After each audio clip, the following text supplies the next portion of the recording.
बीजापुर नाम के गांव के मुखिया सूरज भान बहुत ही समझदार और सुलझे हुए इंसान थे। गांव में होने वाले सभी तरह के लड़ाई झगड़े और किसी भी तरह के विवाद को सुलझाने के लिए वह हमेशा तैयार रहते थे। सूरज भान के पास गांव के लोगों का कोई भी विवाद आता तो वह उससे बड़े ही न्यायपूर्ण और तर्कशील तरीके से सुलझाते थे। गांव के सभी लोग उनके द्वारा दिए गए फैसले का बहुत ही आदर करते थे। न सिर्फ उनके गांव बीजापुर बल्कि आसपास के गांव के कई लोग भी अपनी समस्याओं और झगड़ों का निपटारा करने के लिए मुखिया सूरज भान के पास आते थे। सूरज भान के बारे में यह बात बहुत ही प्रसिद्ध थी कि वह किसी भी मामले का दूध और पानी का पानी कर देते हैं। हालांकि उस गांव के लोगों को यह अधिकार भी था कि अगर वह किसी कारण से मुखिया के द्वारा दिए गए निर्णय से संतुष्ट न हो तो वह राजा के दरबार में भी न्याय के लिए गुहार लगा सकते थे। लेकिन आज तक ऐसा कभी नहीं हुआ था कि सूरज भान के द्वारा किसी मामले के निपटारे के लिए दिए गए फैसले पर लोग असंतुष्ट हों। उनकी बुद्धिमानी और तर्कशील निर्णय के कारण सभी लोग उनके निर्णय को ही अंतिम निर्णय समझते थे। मुखिया सूरज भान के घर पर अक्सर इसी कारण से लोगों का आना जाना लगा रहता था। प्रतिदिन वह कई तरह के विवाद और झगड़ों का निपटारा करते थे। आज तक किसी भी व्यक्ति को न्याय के लिए राजा के दरबार में जाने की आवश्यकता नहीं पड़ी थी। इसी नगर के राजा थे राजा चक्रधर, जो अपनी प्रजा का बहुत ही ख्याल रखते थे। महाराज चक्रधर के 2 संतानें थीं, उनका बेटा पृथ्वी और उनकी बेटी कुसुमलता। महाराज चक्रधर ने अपनी प्रजा के कल्याण के लिए कई तरह की योजनाएं चला रखी थीं। राजा चक्रधर के दरबार में एक से एक बढ़कर समझदार और बुद्धिमान मंत्री थे। इन्हीं में से एक थे उनके न्याय मंत्री, जिनका नाम था चंद्रसेन। न्याय मंत्री चंद्रसेन बुद्धिमान होने के साथ साथ दूरदर्शी भी थे। एक दिन की बात है, महाराज ने अपने न्याय मंत्री चंद्रसेन को कुछ परेशान देखा तो कहने लगे, क्या बात है न्याय मंत्री जी, हम पिछले कुछ दिनों से देख रहे हैं कि आप कुछ परेशान से नजर आ रहे हैं। क्या मैं जान सकता हूँ कि आपकी इस परेशानी का कारण क्या है? न्याय मंत्री कहने लगे, महाराज आपने बिल्कुल ठीक समझा, मैं पिछले काफी समय से परेशान हूँ। आप तो जानते ही हैं कि एक न्याय मंत्री के तौर पर मुझे हमारी प्रजा के झगड़ों और विवादों को सुलझाना पड़ता है। साथ ही साथ रोज कई तरह के अपराधियों से मेरा पाला पड़ता है। मैं आज तक अपने कार्य को पूरी ईमानदारी और निष्ठा से निभाता आ रहा हूँ, लेकिन पिछले कुछ महीनों से एक समस्या मेरे सामने आ रही है। राजा ने कहा, मंत्री जी, आप तो स्वयं सारी प्रजा की समस्याएं दूर करते हैं, भला आप जैसे बुद्धिमान और विवेकशील आदमी को कौन सी समस्या आ गई? न्याय मंत्री ने कहा, महाराज बात यह है कि जैसा कि आप जानते हैं, अब लोग पहले से कहीं ज्यादा समझदार और सावधान रहने लगे हैं, लेकिन इसके साथ ही राज्य में अपराधों और विवादों की संख्या भी बढ़ने लगी है, जिसकी वजह से प्रतिदिन मेरी कचहरी में आने वाले मामलों की संख्या बढ़ती ही जा रही है। प्रतिदिन मुझे लगभग 20 से 25 विवाद और झगड़ों को सुलझाना पड़ता है। मैं अकेला व्यक्ति ऐसा करने में असमर्थ महसूस कर रहा हूँ, क्योंकि आजकल अपराधी भी बहुत ही चालाक हो गए हैं। मेरा पूरा दिन कचहरी में ही बीत जाता है, जिसके कारण ना तो मैं अपने परिवार को समय दे पा रहा हूँ। इसीलिए मैं चाहता हूँ कि आप मेरी सहायता के लिए एक न्याय अधिकारी की नियुक्ति कीजिए, ताकि प्रतिदिन आने वाले विवादों को तेजी से निपटाया जा सके। अपने न्याय मंत्री की यह समस्या सुनकर महाराज कहने लगे, आपने ठीक कहा न्याय मंत्री जी, सचमुच आजकल अपराधों की संख्या बढ़ने के कारण आपका काम भी बहुत ज्यादा हो गया है। मुझे आपके सहायक के तौर पर एक न्याय अधिकारी की नियुक्ति करने में कोई आपत्ति नहीं है। क्या आपकी नजर में कोई ऐसा व्यक्ति है जो इतना योग्य और बुद्धिमान हो कि वह बिना किसी पक्षपात के लोगों के झगड़ों का निपटारा कर सके? न्याय मंत्री ने कहा, महाराज, हमारे ही राज्य के एक गांव बीजापुर में मुखिया सूरज भान रहते हैं। मैंने उनके बारे में काफी सुना है। वह अपने इलाके के सभी झगड़ों और विवादों का निपटारा बड़ी समझदारी और न्यायपूर्ण तरीके से करते हैं। मुझे लगता है कि वह न्याय अधिकारी के पद के लिए बिल्कुल उपयुक्त व्यक्ति हैं। राजा ने कहा, ठीक है मंत्री जी, लेकिन मैं उनको न्याय अधिकारी नियुक्त करने से पहले उनकी परीक्षा लेना चाहता हूँ, उनको जांचना चाहता हूँ। आप मुझे 1 सप्ताह का वक्त दीजिए। मैं इस 1 सप्ताह में ही यह निर्णय करूंगा कि आपकी सहायता के लिए न्याय अधिकारी किसको नियुक्त किया जाए। साथ ही साथ मैं बीजापुर के मुखिया सूरज भान की न्याय की परीक्षा भी करूंगा। यदि वह मेरी परीक्षा में खरे उतरे तो उन्हें आपकी सहायता के लिए न्याय अधिकारी के रूप में नियुक्त कर दिया जाएगा। इसके बाद मंत्री अपने घर वापस लौट गए। अगली सुबह महाराज ने अपने राजसी वस्त्र त्याग दिए और एक साधारण से दिखने वाले ग्रामीण का वेश धारण कर लिया। महल से निकलकर वह अपने घोड़े पर सवार हुए और बीजापुर गांव की तरफ चल पड़े। राजधानी से बीजापुर गांव का रास्ता लगभग 20 मील था। जब महाराज अपने घोड़े पर सवार होकर बीजापुर की तरफ जा रहे थे, तभी रास्ते में एक भिखारी उनके सामने आ खड़ा हुआ। अपना कटोरा आगे करके वह महाराज से भीख मांगने लगा। महाराज, जो कि स्वभाव से बड़े ही दयालु थे, उन्हें भिखारी पर दया आ गई। उन्होंने एक स्वर्ण मुद्रा अपनी जेब से निकालकर उसके कटोरे में रख दी। इसके बाद महाराज अपने घोड़े पर सवार होकर आगे बढ़ने लगे। तभी उन्होंने महसूस किया कि शायद उनके पीछे पीछे कोई आ रहा है। जब उन्होंने मुड़कर पीछे देखा तो वह भिखारी महाराज के पीछे आ रहा था। महाराज ने अपना घोड़ा रोका और भिखारी से पूछने लगे, अरे भाई, मैंने तुम्हें भिक्षा के रूप में स्वर्ण मुद्रा दे दी है, अब तुम मेरे पीछे क्यों आ रहे हो? भिखारी कहने लगा, श्रीमान, आप बड़े ही दयालु जान पड़ते हैं। आपने मुझे भिक्षा दी, इसके लिए आपका बहुत बहुत आभार। लेकिन क्या आप मेरी एक और सहायता कर सकते हैं? बताओ, तुम्हें क्या सहायता चाहिए? भिखारी कहने लगा, क्या आप बीजापुर गांव की तरफ जा रहे हैं? अगर ऐसा है तो आप मुझे भी अपने घोड़े पर बिठाकर ले चलिए, मुझे भी बीजापुर गांव में ही जाना है। महाराज ने एक पल के लिए सोचा और फिर उस भिखारी को अपने घोड़े पर बिठा लिया। वे दोनों बीजापुर गांव की तरफ चलने लगे। दोपहर तक वे बीजापुर गांव पहुंच गए। वहां पहुंचने के बाद दोनों घोड़े से उतर गए। तब राजा ने भिखारी की तरफ देखा और कहा, लो भाई, मैंने तुम्हें बीजापुर पहुंचा दिया, अब तुम्हें जहां भी जाना हो जा सकते हो। यह कहकर राजा अपने घोड़े को लेकर आगे बढ़ने लगा। तभी वह भिखारी राजा पर चिल्लाते हुए कहने लगा, अरे दुष्ट आदमी, तुम इस घोड़े को लेकर कहां चल दिए? मेरे घोड़े को यहीं पर छोड़ दो। भिखारी की यह बात सुनकर महाराज को एक धक्का सा लगा। वह क्रोधित होकर उस भिखारी को देखने लगे और बोले, अरे तुम्हें क्या हो गया? अचानक तुमने इस घोड़े को अपना घोड़ा क्यों कहना शुरू कर दिया? मैंने तुम पर दया करके तुम्हें इस घोड़े पर बिठाया और गांव तक लेकर आया। उसके बदले तुम मेरा धन्यवाद करने की बजाय मेरे घोड़े पर अपना अधिकार जमा रहे हो। भिखारी कहने लगा, यह घोड़ा तो मेरा है, मैं तुम्हें घोड़े पर बिठाकर लाया हूं और तुम बिना किसी देरी के इस घोड़े को यहीं पर छोड़ दो और चले जाओ।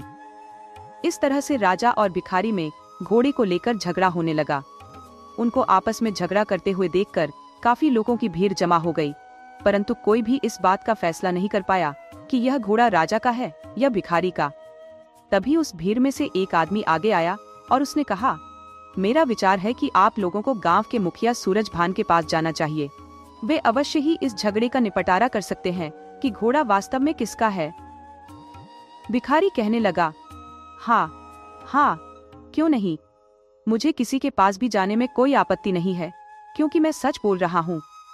महाराज ने जब यह बात सुनी तो उन्होंने भी मुखिया सूरजभान के पास जाने का निर्णय किया, क्योंकि असल में वह भी तो सूरजभान के न्याय की परीक्षा करना चाहते थे। महाराज बोले, मुझे भी मुखिया जी के पास न्याय के लिए जाने में कोई आपत्ति नहीं है। इसके बाद भिखारी और राजा उस घोड़े के साथ मुखिया सूरजभान के घर जा पहुंचे। दोनों अपने घोड़े को लेकर एक तरफ खड़े हो गए। उन्होंने देखा कि मुखिया सूरजभान पहले से ही वहां पर मौजूद लोगों के झगड़ों का निपटारा कर रहे थे। वे दोनों अपने घोड़े को लेकर एक तरफ खड़े हो गए और अपनी बारी का इंतजार करने लगे।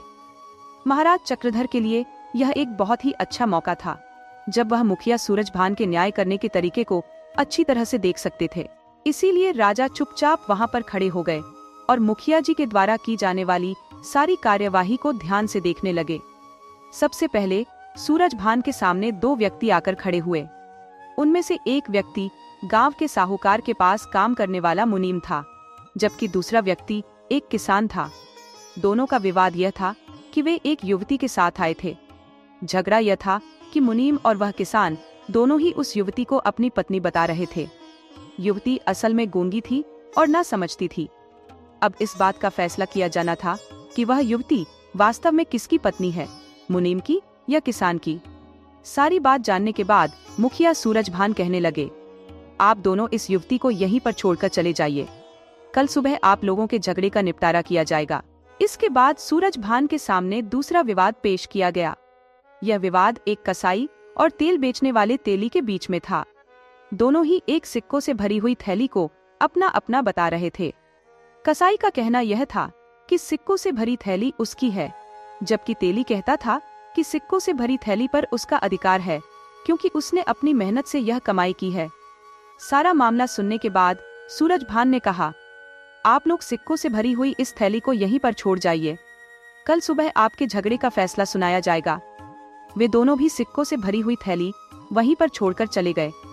इसके बाद महाराज और वह भिखारी सूरजभान के सामने पेश हुए। तब महाराज चक्रधर ने कहना शुरू किया, मुखिया जी, बात असल में यह है कि मैं इस भिखारी को दया करके अपने घोड़े पर बिठाकर गांव के अंदर तक लेकर आया हूँ, लेकिन गांव में पहुँचते ही इस भिखारी ने मुझे धन्यवाद देने की बजाय मेरे ही घोड़े पर अपना अधिकार जमा लिया।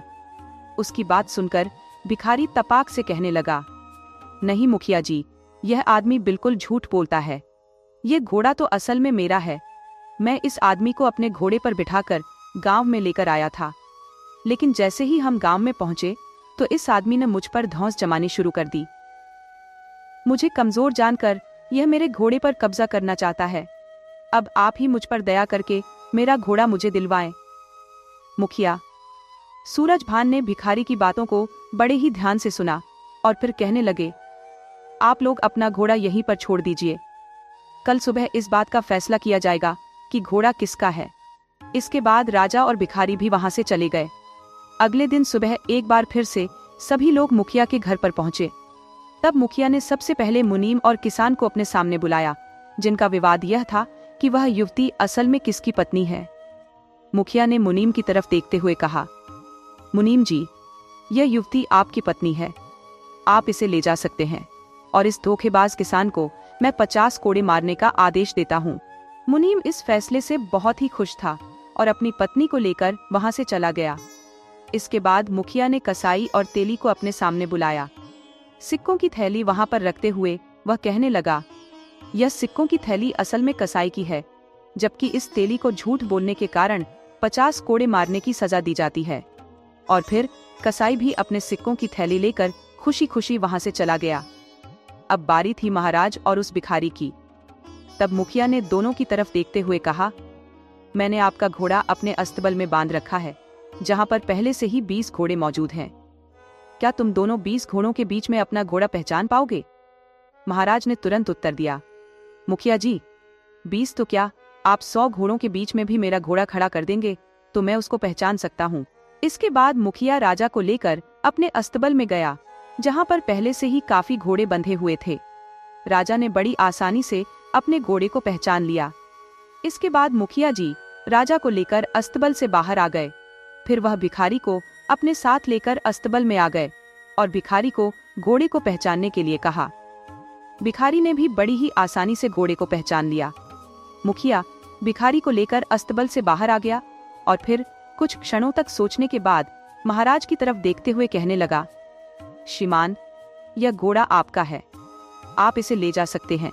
जबकि यह भिखारी एक झूठा और धोखेबाज आदमी है, इसे 50 कोड़े मारने की सजा दी जाती है।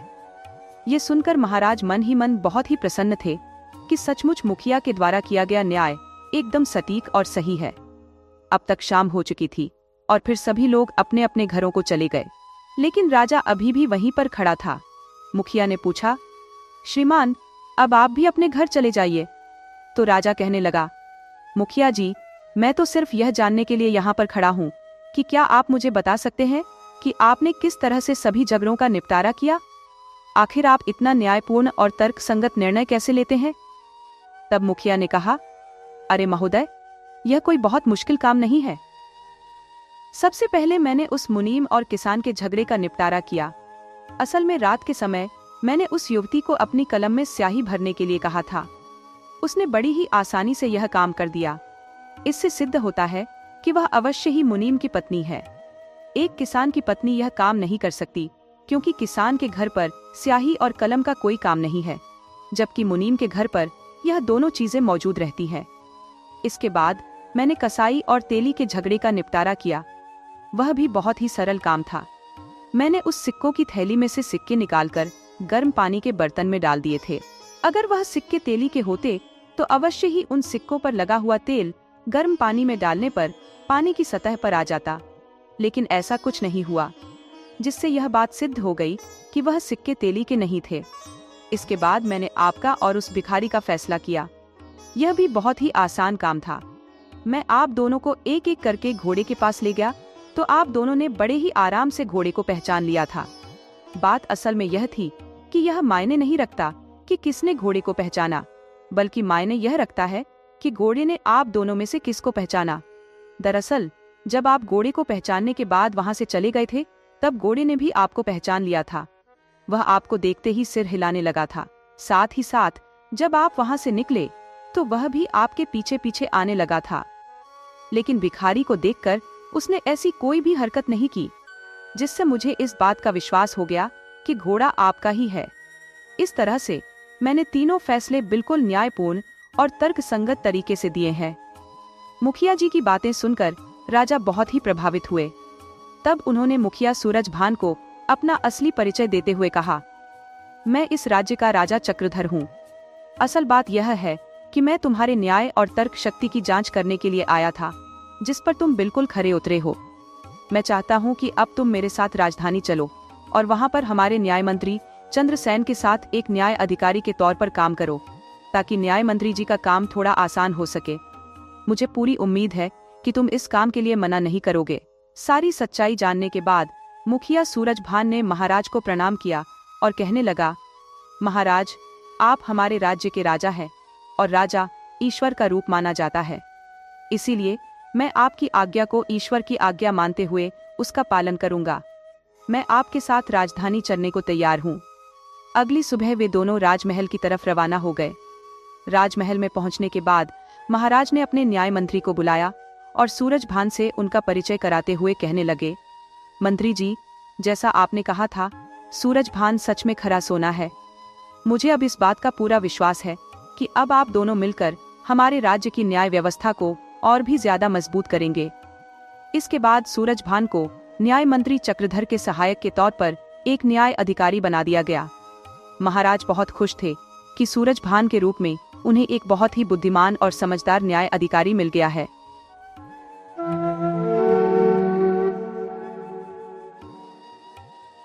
अवंतिका राज्य में रहने वाले सेठ मुरारीलाल राज्य के सबसे धनी व्यक्ति थे। सेठ मुरारीलाल के घर में दर्जनों नौकर चाकर हमेशा उनकी सेवा में हाजिर रहते थे। सेठ जी के घर पर अक्सर ही किसी न किसी कार्यक्रम या उत्सव का आयोजन होता ही रहता था और ऐसे मौकों पर सेठ अपनी धन और वैभव का खूब दिखावा करते थे।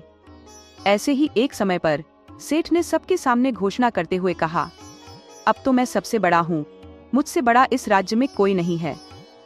मुरारीलाल के सब नौकर चाकर और सगे संबंधी उनके मुंह की ओर देख रहे थे। मुरारीलाल वास्तव में ही बहुत धनवान बन गया था। उसके बराबर का धनवान पूरे राज्य में कोई नहीं था। उसकी हवेली भी राजा के महल से कम न थी। सेठ के अस्तबल में हर नस्ल के घोड़े बंधे हुए थे। शायद राजा के पास भी ऐसी नस्ल के घोड़े नहीं थे। मुरारीलाल के पास जब इतना अधिक धन आ गया तो उसने सोचा कि क्यों न अपनी हवेली पर एक महाभोज का आयोजन किया जाए, जिसमें राज्य के बड़े बड़े लोगों को बुलाया जाएगा। और क्योंकि राज्य के राजा वीर प्रताप भी उसके अच्छे मित्र हैं, उन्हें भी इस मौके पर बुलाया जाए, ताकि वह भी देख लें कि मैं भी किसी राजा से कम नहीं हूँ। मुरारीलाल ने ऐसा ही एक भव्य समारोह अपनी हवेली पर रखा, जिसमें राज्य के बड़े बड़े लोगों के साथ साथ राजा वीर प्रताप को भी बुलाया गया। राजा वीर प्रताप को पूरी शानो शौकत के साथ उस बड़ी हवेली में बिठाया गया, जहाँ पर राज्य के बड़े बड़े लोग मौजूद थे। वहाँ पर किसी आम आदमी को आने की आज्ञा नहीं थी। गलती से सेठ मुरारीलाल का नौकर उस कमरे में आकर बैठ गया। जैसे ही सेठ जी ने उसे देखा तो क्रोध से आग बबूला हो गए। उन्होंने झट से जाकर नौकर को गले से पकड़ा और सबके सामने उसे मारने लगे। फिर उसे गालियां देते हुए बोले, निकल जा बदतमीज बदमाश कहीं के, निकल जा मेरे घर से। नौकर बेचारे का जो अपमान सबके सामने हुआ था, उसे मन ही मन में बहुत ही गुस्सा आ गया। वह खून के आंसू पीकर रह गया और सोचने लगा कि आखिर मेरा दोष ही क्या था। उसने वहां से जाते समय मन में यह कसम खा ली, सेठ जी, तुमने मुझे छोटा इंसान समझकर सबके सामने मारा और मेरा अपमान किया। मैं एक दिन इसका बदला जरूर लूंगा। यह प्रण लेकर वह वहां से चला गया। नौकर का नाम नंदू था। अब वह सेठ से बदला लेने की योजना बनाने लगा। उसका एक मित्र था जो राजा वीर प्रताप के महल में नौकर था। नंदू ने उसकी सहायता से राजा के महल में नौकर का काम कर लिया। बदले की आग में तो उसका मन सुलग ही रहा था और बस हर समय मौके की तलाश में रहता था कि कब उसे ऐसा मौका मिले कि वह सेठ से अपने अपमान का बदला ले सके। नंदू जानता था कि सेठ मुरारीलाल राजा वीर प्रताप का बड़ा ही अच्छा मित्र है। वह मौके की इंतजार करने लगा। किसी ने ठीक ही कहा है कि समय बहुत ही बलवान है, समय बदलते देर नहीं लगती। एक दिन की बात है, राजा वीर प्रताप शिकार खेलने के लिए गया हुआ था और राजमहल में भी बहुत ही कम लोग दिखाई दे रहे थे। नंदू ने इधर उधर देखा और मैदान खाली पाकर वो राजा के कक्ष में चला गया। सेठ मुरारीलाल से बदला लेने का समय अब आ चुका था, क्योंकि नंदू को यह बात अच्छी तरह से पता थी कि सेठ मुरारीलाल बिना किसी रोक टोक के महल में आता जाता है। उसे राजा की तरफ से पूरी छूट दी गई है। नंदू का तेज दिमाग बहुत दूर तक अपना काम कर चुका था। वह सीधा जाकर राजा के पलंग पर लेट गया। देखने में ऐसा लग रहा था मानो वो बड़ी ही गहरी नींद में सो रहा हो। इधर राजा जब शिकार से वापस लौटा तो सीधा अपने कमरे में गया। राजा जैसे ही कमरे के अंदर आया तो नंदू नींद में बड़बड़ाने लगा और बोलने लगा, अरे कोई ज्यादा धन कमा लेने से राजा तो नहीं बन जाता। मुरारीलाल की यह मजाल कि वह रानी के साथ छेड़छाड़ करे। छी छी छी, पापी कहीं का। धन अधिक आते ही उसकी बुद्धि भ्रष्ट हो गई है। अरे कैसा आदमी है वह, राजा की बराबरी करता है, पापी कहीं का। राजा वीर प्रताप ने नौकर के मुंह से जैसे ही यह शब्द सुने तो उसे बहुत ही क्रोध आया। उसने झट से नंदू को गले से पकड़ा और खड़ा कर दिया। राजा कहने लगा, नंदू, जो कुछ भी तूने नींद में कहा है वह सच है क्या? नंदू भी कोई कम चालाक नहीं था। बदले की आग उसके मन में दहक रही थी। उसने राजा के सामने हाथ जोड़कर कहा, क्षमा कीजिए अन्नदाता, मैं बहुत ही अधिक थक गया था। बस जैसे ही मैं आपके कमरे में आया तो मुझे जोरदार नींद आ गई और मैं पलंग पर ही गिर पड़ा। नींद में ही मैं क्या कह गया मुझे क्या पता। जो हो गया सो हो गया, मुझे माफ कर दीजिए। यह कहते हुए नंदू बाहर निकल गया। राजा सोच में पड़ गया। उसकी मन में संदेह होने लगा। नंदू ने उसके मन में शक का बीज जो बो दिया था। अब राजा का मन दुखी रहने लगा था। सोचने लगा, सेठ मुरारीलाल मेरी रानी के साथ छेड़छाड़ करता है, जिसे मैंने अपना मित्र समझकर महल में बिना रोक टोक आने की आज्ञा दी। उसने ही मेरे साथ धोखा किया। धोखेबाज पापी कहीं का, मैं अब तुम्हारे की सजा तुम्हें देकर रहूंगा। अगले दिन राजा ने अपने सिपाहियों को आज्ञा दी कि वह सेठ मुरारीलाल को पकड़कर उसके सामने हाजिर करें। सिपाही तुरंत मुरारीलाल के घर पहुंचे और उसे पकड़कर राजा के सामने पेश कर दिया गया। राजा ने मुरारीलाल को देखते ही क्रोध भरे स्वर में कहा, देखो मुरारीलाल, आज के बाद तुम मेरे महल में कदम मत रखना। आज से तुम्हारी और मेरी दोस्ती खत्म है। तुम जैसे धोखेबाज के साथ कैसी दोस्ती? तुमने जो मेरे साथ विश्वासघात किया है उसकी सजा मैं तुम्हें जरूर दूंगा। सेठ मुरारीलाल राजा के क्रोध को देखकर समझ गया कि राजा उसे छोड़ेगा नहीं, और अगर ऐसा हुआ तो उसका सारा मान सम्मान मिट्टी में मिल जाएगा। जो लोग उसका सम्मान करते हैं वही उसके मुंह पर थू थू करेंगे। शहर भर में उसकी बदनामी हो जाएगी। लेकिन फिर भी सेठ की इतनी हिम्मत ना हुई कि वह राजा से पूछ सके कि उसका अपराध क्या है। राजा ने बेइज्जती करके सेठ को महल से बाहर निकाल दिया। सेठ जब घर पर पहुंचा तो सोच में पड़ गया। वह इस सारी घटना के बारे में सोचने लगा। उसे पता था कि वह निर्दोष है, मगर दोषी क्यों बनाया गया? वह पिछले दिनों की सारी घटनाओं के बारे में सोचने लगा तो उसे अपने घर और राजा के महल के बीच एक ही कड़ी दिखाई दी, उसका नौकर नंदू। सेठ के दिमाग में नंदू का नाम गूंजने लगा। नंदू, नंदू। नंदू का चेहरा उसकी आंखों के सामने घूमने लगा, जिसे सेठ ने सबके सामने मार पीट कर घर से निकाला था। वही आजकल राजमहल में काम कर रहा है। ये सब उसी की कोई चाल हो सकती है। उसी समय मुरारीलाल ने अपने एक नौकर को बुलाया और नंदू को बुला भेजा। कुछ देर बाद नंदू भागता भागता अपने पुराने मालिक के पास पहुंचा। नंदू को देखते ही मुरारीलाल ने उसे गले से लगा लिया और कहा, नंदू, तुम तो मेरे पुराने वफादार सेवक हो। जरा सी बात पर तुम नाराज होकर घर से चले गए थे। भला यह भी कोई बात हुई? और मैंने तो तुम्हारे लिए दिवाली का इनाम भी रखा था। यह कहकर सेठ ने अपने एक नौकर को इशारा किया तो नौकर ने झट से कुछ सामान नंदू के हाथ में थमा दिया। सेठ कहने लगा, ये रखो, ये तुम्हारा नया धोती कुर्ता, मिठाई और चांदी का सिक्का है। तुम हमें भूल गए तो क्या हुआ, भला हम अपने सेवक को कैसे भूल सकते हैं। इनाम में यह सब कुछ देखकर नंदू की तो आंखें खुल गईं। उसे मन ही मन में एहसास होने लगा कि उसका मालिक इतना भी बुरा नहीं है जितना उसने सोच लिया था। आखिर इसे अपनी गलती पर पछतावा हो ही गया है, इसीलिए मुझे इतना सम्मान दे रहा है। मैंने यूं ही राजा के सामने इसकी बुराई कर डाली और इस भले सेठ को दोषी बना दिया। नंदू को अपने की पर पछतावा होने लगा। वह इनाम लेकर और सेठ का धन्यवाद करके वापस लौट आया। दूसरे दिन नंदू ने अपने तेज दिमाग से फिर से एक योजना बनाई। अपने किए का पश्चाताप करने का इससे अच्छा रास्ता और कोई नहीं था। नंदू दूसरे दिन फिर से राजा के पलंग पर लेट गया और सोने का नाटक करने लगा। राजा जैसे ही शिकार से वापस आया, उसने वैसा ही नाटक किया जैसा कि वह पहले कर चुका था। वह नींद में बड़बड़ाने लगा, देखो देखो प्रभु, इस राजा का पागलपन देखो, जो जंगल में जाकर मेंढकी का शिकार करके लाता है और खुद को वीर समझता है। छी छी छी, कैसा राजा है। राजा ने जैसे ही नंदू के मुंह से यह बात सुनी तो उसने क्रोध में आकर नंदू का गला पकड़ा और उसे उठाकर खड़ा कर दिया। क्रोध से कांपते हुए राजा ने कहा, ओ नमकहराम, यह तो क्या बकवास करता है। नंदू ने कुछ डरते हुए कहा, क्षमा कीजिए महाराज, दरअसल मुझे नींद में कुछ भी उल्टा सीधा बोलने की आदत है। हो सकता है मैं आपके सामने भी ऐसी ही कोई भूल कर बैठा हूँ, इसीलिए मैं आपसे माफी मांगता हूँ। राजा समझ गया कि नंदू ने नींद में यह सब कुछ झूठ ही बकवास की थी। उस दिन उसकी रानी और सेठ मुरारीलाल वाली बात भी इस मूर्ख ने नींद में ही कही थी। राजा को सेठ मुरारीलाल के साथ किए हुए व्यवहार पर पछतावा होने लगा था। उसने तुरंत सेठ को महल में बुलवाया और नंदू की सारी कहानी कह सुनाई और अपनी इस भूल की क्षमा भी मांगी। सेठ मुरारीलाल दिल ही दिल में अपनी इस चाल की सफलता पर बड़ा ही खुश हो रहा था। उसने मन ही मन में ईश्वर का धन्यवाद करते हुए कहा, इस संसार में कोई छोटा बड़ा नहीं है, किसी को छोटा समझकर उससे घृणा नहीं करनी चाहिए।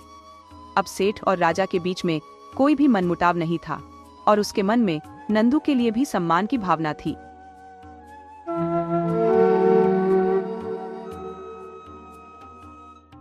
पुराने जमाने की बात है। धर्मपुर नाम के एक गांव में कर्मवीर नाम का एक सुनार रहता था। उसका काम सिर्फ सोना बेचना ही नहीं, बल्कि अगर किसी जरूरतमंद को जरूरत पड़ती तो वह अपना सोना उसके पास गिरवी रखकर उन्हें ब्याज पर पैसे भी दे देता था। एक दिन की बात है, मयूर नाम का एक आदमी सुनार के पास आया और कहने लगा, सेठ जी नमस्कार, मेरा नाम मयूर है। मुझे अपने घर के खर्च के लिए कुछ धन की आवश्यकता है। मुझे मालूम हुआ है कि आप सोना गिरवी रखकर ब्याज पर पैसे देते हैं, इसीलिए मैं आपके पास आया हूँ। सुनार ने कहा, तुमने बिल्कुल ठीक सुना है, मैं कर्ज के रूप में धन दे दूंगा, लेकिन तुम्हारी कोई भी कीमती वस्तु मेरे पास गिरवी रखनी होगी। बताओ, तुम्हारे पास ऐसी कोई वस्तु है? मयूर बोला, सेठ जी मुझे यह बात पता है, इसीलिए मैं अपने साथ अपने पुश्तैनी गहनों में से एक सुंदर हार लेकर आया हूँ। आप इसे अपने पास गिरवी रख लीजिए और मुझे धन दे दीजिए। ठीक है, दिखाओ तुम अपना पुश्तैनी हार, सुनार ने कहा। इसके बाद सुनार ने मयूर से वह गहने लेकर उनकी जांच करने लगा। जब उसे इस बात की तसल्ली हो गई कि गहने असली सोने के बने हुए हैं, तो सेठ ने मयूर को कर्ज के रूप में कुछ धन दे दिया और फिर कहने लगा, देखो मयूर, वैसे तो मैं इतनी आसानी से किसी को धन नहीं देता, लेकिन तुम्हें देखकर लगता है कि तुम सचमुच किसी मुसीबत में हो, बस इसीलिए मैंने यह हार गिरवी रखकर तुम्हें पैसे दे दिए हैं। अब जब भी तुम्हारे पास कर्ज चुकाने लायक पैसे हो तो तुम ब्याज समेत मेरी रकम वापस करके अपने गहने ले जा सकते हो। तब तक ये गहने मेरे पास ही पड़े रहेंगे। ठीक है सेठ जी, आपने मेरी जो मदद की उसके लिए आपका बहुत बहुत धन्यवाद। आपकी रकम आपको जल्द से जल्द मैं वापस कर दूंगा और अपने गहने ले जाऊंगा। अब मुझे आज्ञा दीजिए, मैं चलता हूँ, मयूर ने कहा और फिर सेठ के पास अपने गहने गिरवी रखकर और कर्ज की रकम लेकर वहां से चला गया।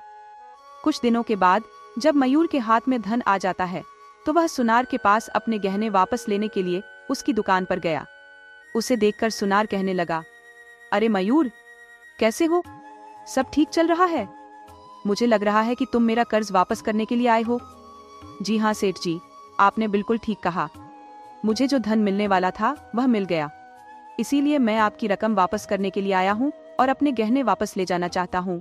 अच्छा, फिर तो तुम रुको, मैं तुम्हारे गहने लेकर आता हूँ, सुनार ने कहा।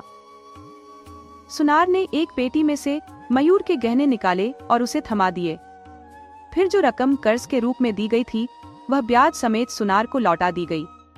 जो गहने मयूर को वापस किए गए उन्हें देखकर मयूर के मन में कुछ संदेह पैदा होने लगा और वह सुनार से कहने लगा, सेठ जी, लगता है आपसे कोई गलती हो गई है। ये गहने वह नहीं है जो मैंने आपको दिए थे। मेहरबानी करके आप मुझे मेरे वाले गहने दे दीजिए। मयूर की बात सुनकर सुनार को कुछ गुस्सा आ गया और वह कहने लगा, अरे भाई, मैं भला तुम्हारे साथ ऐसा क्यों करने लगा? मैं किसी और के गहने तुम्हें क्यों देने लगा?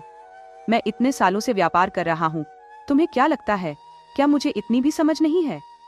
चुपचाप अपने गहने लो और यहाँ से चलते बनो। सेठ जी, मैं सच कहता हूँ, वो मेरे पुश्तैनी गहने हैं और उनके ऊपर मेरे दादाजी का नाम भी लिखा हुआ था। इसीलिए मैं पूरे विश्वास के साथ कह सकता हूँ कि यह वो गहने नहीं है जो मैंने आपको दिए थे। इन क्या कहा? गहनों के ऊपर तुम्हारे दादाजी का नाम लिखा हुआ था, लेकिन तुमने यह बात मुझे नहीं बताई। देखो, तुमने यही गहने मुझे देकर पैसे उधार लिए थे। जैसे तुम बता रहे हो वैसा कोई भी गहना मेरे पास नहीं है। एक तो तुम्हें मुसीबत में देखकर तुम पर तरस खाकर मैंने तुम्हें कर्ज दिया और तुम मुझ पर ही दोष लगा रहे हो। इस तरह से वह सुनार मयूर पर चिल्लाने लगा और उसे वहां से जाने पर मजबूर कर दिया। मयूर बड़े ही दुखी मन से दुकान से निकलता है। रास्ते में वह एक दूसरे सुनार की दुकान में गया और कर्मवीर सुनार ने जो गहने उसे दिए थे उन्हें दिखाकर कहने लगा, मैंने एक सुनार से यह गहने लिए हैं। क्या आप इनकी जांच करके मुझे बता सकते हैं कि इन गहनों की क्या कीमत है? हाँ हाँ, क्यों नहीं, मैं जरूर बता सकता हूँ। लाओ, दिखाओ तो वो गहने, दूसरे सुनार ने कहा। मयूर ने वो जेवर उस जौहरी को दे दिए। गहनों को अच्छी तरह से जांचने के बाद वह जौहरी कहने लगा, बेटा, ये गहने तुम्हें जिसने भी दिए हैं उसने तुम्हें धोखा दिया है, क्योंकि यह गहने सोने के नहीं है, बल्कि यह तो नकली गहने हैं, बिल्कुल नकली। इनकी कुछ भी कीमत नहीं है। ये आप क्या कह रहे हैं सेठ जी? एक बार फिर से ध्यान से देखिए। अरे भाई, बार बार देखने से नकली सोना असली तो नहीं बन जाएगा। ये सोना नकली ही है। जिसने भी तुम्हें यह दिया है उसे वापस लौटा दो। जौहरी के ऐसा कहने पर मयूर को अब सारी बात समझ में आने लगी थी और उसे कर्मवीर सुनार पर बहुत ही गुस्सा आ रहा था, क्योंकि उसने मयूर के असली गहने चुराकर नकली गहने उसे थमा दिए थे। मयूर उसी समय नगर के राजा के दरबार में हाजिर होता है। उसने कर्मवीर सुनार की शिकायत महाराज से करते हुए कहा, महाराज, मेरा नाम मयूर है और मैं एक मजबूरी के कारण अपने दादाजी के पुश्तैनी गहने कर्मवीर नाम के एक सुनार के पास गिरवी रखकर उससे कुछ धन कर्ज के रूप में लिया था। इसके बाद मयूर ने अपनी सारी आपबीती राजा को बता दी। महाराज ने उसी समय कर्मवीर सुनार को अपने दरबार में बुलाया और फिर उससे प्रश्न किया, कर्मवीर, यहाँ पर जो नौजवान तुम्हारी शिकायत लेकर आया है, तुम्हें इसके बारे में क्या कहना है? कर्मवीर ने कहा, महाराज, न जाने कितने ही लोग अपने मुश्किल समय में गहने गिरवी रखकर मुझसे कर्ज ले जाते हैं, लेकिन इस नौजवान के अलावा आज तक किसी ने मुझसे ऐसे बात नहीं की। महाराज, जब उन लोगों के पास पैसे आ जाते हैं तो वे अपना कर्ज चुकाकर अपने गहने वापस ले जाते हैं। आप ही बताइए महाराज, अगर मुझे छल कपट ही करना होता तो मैं केवल इस व्यक्ति के साथ ही क्यों करता? महाराज कहने लगे, तुम जो कह रहे हो वह बात भी ठीक है। और फिर महाराज ने मयूर से कहा, मयूर, इस व्यापारी ने तुम्हारे साथ छल किया है। क्या तुम्हारे पास इस बात का कोई सबूत या कोई गवाह है? मयूर कहने लगा, महाराज, जो गहने मैंने इन्हें दिए थे उन पर मेरे दादाजी का नाम लिखा हुआ था और वह शुद्ध सोने के थे, लेकिन कर्जा चुकाने के बाद इन्होंने मुझे नकली गहने दे दिए। जब मैंने वह गहने दूसरे जौहरी के पास जांच करवाए तो उस जौहरी ने मुझे बताया कि वह गहने नकली थे। उन पर मेरे दादाजी का नाम भी नहीं लिखा हुआ था। अब आप ही बताइए महाराज, इसके अलावा और क्या सबूत दे सकता हूँ?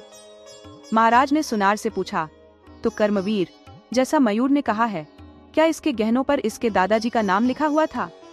क्या यह सच है? सुनार कहने लगा, मुझे इसके बारे में कुछ भी नहीं मालूम। गहने देते समय इसने ऐसी कोई बात भी नहीं की थी और ना ही मैंने इस बात पर ध्यान दिया था। ऐसा लगता है कि इसी ने नकली गहने गिरवी रखकर मुझसे पैसे लिए थे, क्योंकि मैंने वही गहने वापस लौटाए हैं जो इसने मुझे दिए थे।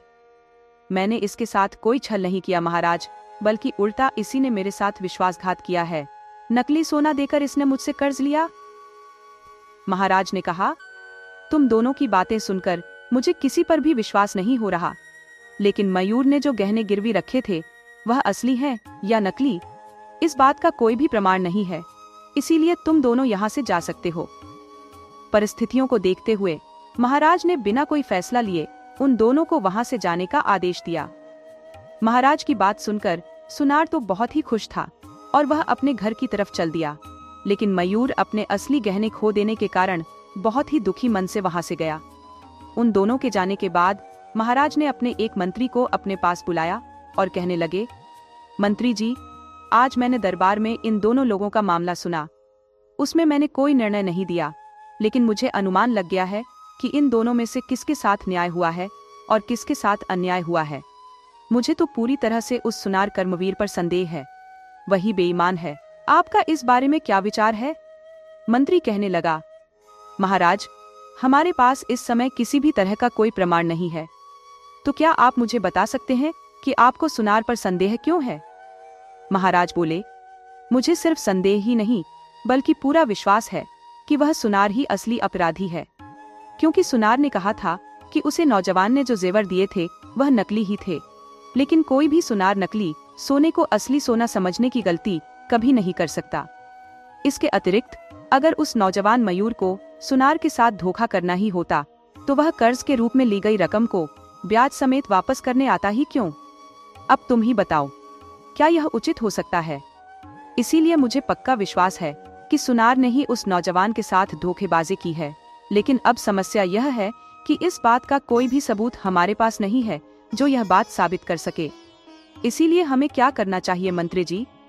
मंत्री कहने लगा, महाराज, जिस प्रकार आप बता रहे हैं मुझे भी उस सुनार पर ही संदेह हो रहा है। यह भी हो सकता है कि सुनार ने इससे पहले भी कई लोगों के साथ छल किया हो। आप आदेश कीजिए, मैं सिपाहियों को भेजकर उस सुनार को कैद कर लेता हूँ, फिर वही सारी सच्चाई बताएगा। नहीं मंत्री जी, अगर उसे इस समय कैद किया गया तो हम उसके अपराध को साबित नहीं कर पाएंगे। मैं चाहता हूँ कि उसे रंगे हाथों पकड़ा जाए। इसके लिए हमें सुनार की वह पेटी बरामद करनी होगी जिसमें वह अपने सभी गहने सुरक्षित रखता है। तो कुछ ऐसा किया जाए कि सुनार की वह पेटी हमारे राज दरबार तक पहुंच जाए, तभी हम उस सुनार की बेईमानी को साबित कर सकते हैं। महाराज ने अपने मंत्री को सारी योजना बताई। सारी योजना जानने के बाद मंत्री कहने लगा, सचमुच महाराज, आपकी योजना के अनुसार यदि कार्य किया गया तो अवश्य ही वह बेईमान सुनार रंगे हाथों पकड़ा जाएगा।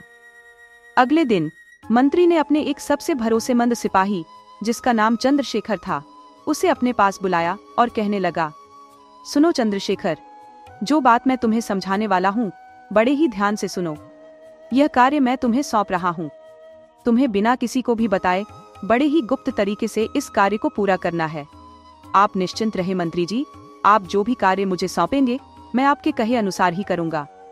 आप बताइए तो सही कि मुझे क्या करना है।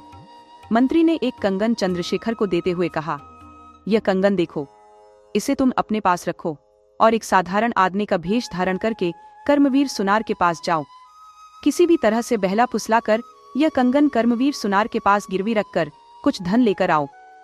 चंद्रशेखर ने जवाब दिया, यह तो मेरे लिए कोई बहुत मुश्किल काम नहीं है। इसके बाद चंद्रशेखर ने अपना भेष बदला और कर्मवीर सुनार के पास जा पहुंचा। सुनार से कहने लगा, सेठ जी, मैं एक बाहर गांव से आया हूं और यहाँ पर व्यापार शुरू करना चाहता हूँ, लेकिन मेरे पास इस कंगन के अलावा और कोई संपत्ति नहीं है। इस कंगन का मूल्य 5000 से अधिक होगा। क्या आप इस कंगन को खरीदेंगे? सेठ कर्मवीर को संदेह होने लगा कि यह कंगन नकली है, इसीलिए वह कंगन को लेकर अच्छी तरह से जांच करने लगा। कर्मवीर को विश्वास हो गया कि सचमुच कंगन असली ही था, लेकिन उसे इस बात का भी संदेह हुआ कि सामने वाला व्यक्ति कोई व्यापारी तो नहीं लगता, यह अवश्य ही कंगन को चोरी करके लाया है, यानी यह कंगन चोरी का माल है। इसीलिए यह कंगन मुझे कम से कम कीमत पर खरीदना चाहिए। यह सोचकर कर्मवीर कहने लगा, भाई, मैंने इस कंगन की जांच कर ली है, लेकिन जितना तुम बता रहे हो यह कंगन उतना भी कीमती नहीं है। इसकी कीमत तो सिर्फ 1000 ही है। इसके ऊपर मैं तुम्हें 1 पैसा भी नहीं दे सकता। तुम्हें अगर बेचना है तो बताओ, वरना यहाँ से चलते बनो। सेठ जी, ये तो बहुत ही कम कीमत है, आप कम से कम मुझे 2000 तो दे दीजिए। मुझे धन की बहुत ज्यादा आवश्यकता है, इसीलिए मैं इसे कम भाव पर बेच रहा हूँ। चंद्रशेखर के ऐसा कहने पर कर्मवीर सोचने लगा, 5000 के कंगन के 2000 मान रहा है, मैं इसे और भी कम कीमत करवा सकता हूँ। ऐसा सोचकर वह चंद्रशेखर से कहने लगा, देखो भाई, तुम बहुत ज्यादा कीमत लगा रहे हो, एक काम करो, तुम 500 और ले लो, यानी 1500 में यह कंगन मुझे दे दो। अब तुम्हारी मर्जी। ठीक है सेठ जी, मुझे 1500 ही दे दीजिए, मैं कंगन आपको देने को तैयार हूँ, क्योंकि मेरे पास कोई और चारा नहीं है, मैं बहुत ही जल्दी में हूँ।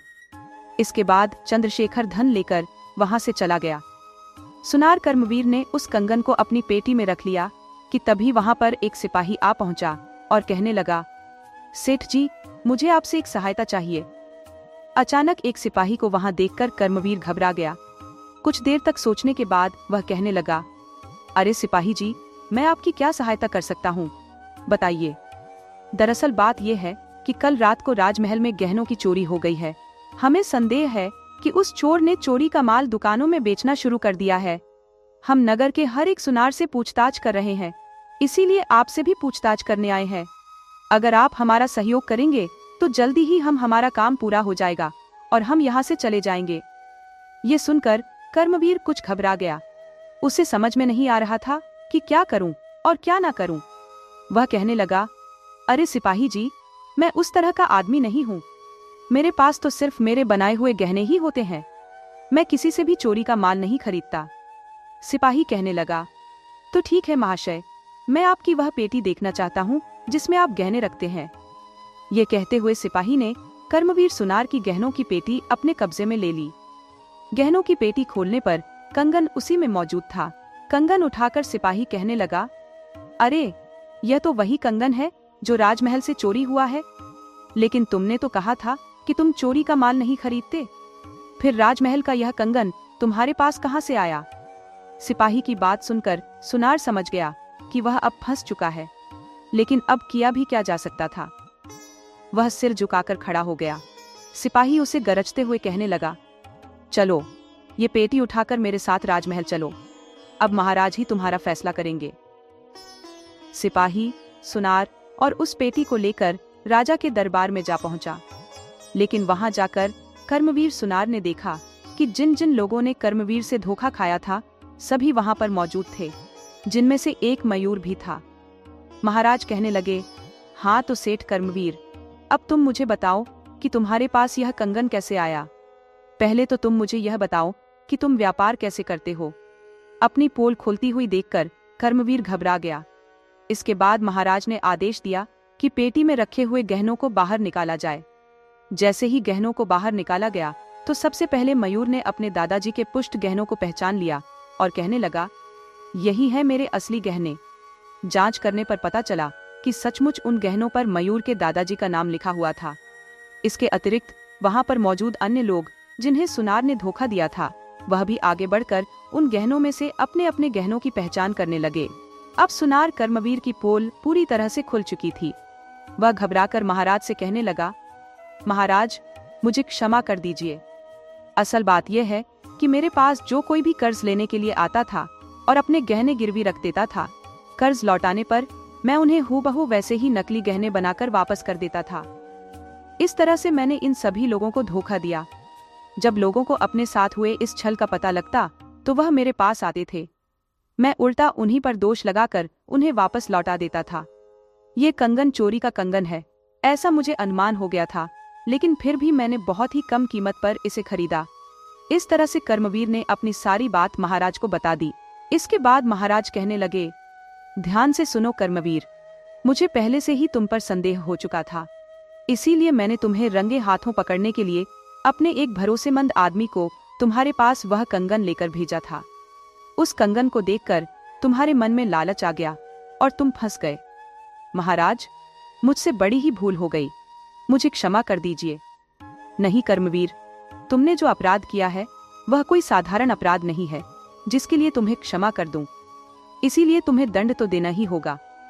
इसके बाद मयूर और बाकी लोगों को उनके असली गहने लौटा दिए गए और सुनार को कारागार में डाल दिया गया। मयूर और बाकी सभी लोग अपने असली गहने पाकर बहुत ही खुश थे। वे महाराज की जय जयकार करने लगे और राज दरबार से चले गए। पूरी प्रजा में जब यह बात पता चली तो सभी लोग अपने महाराज की चतुराई की प्रशंसा करने लगे।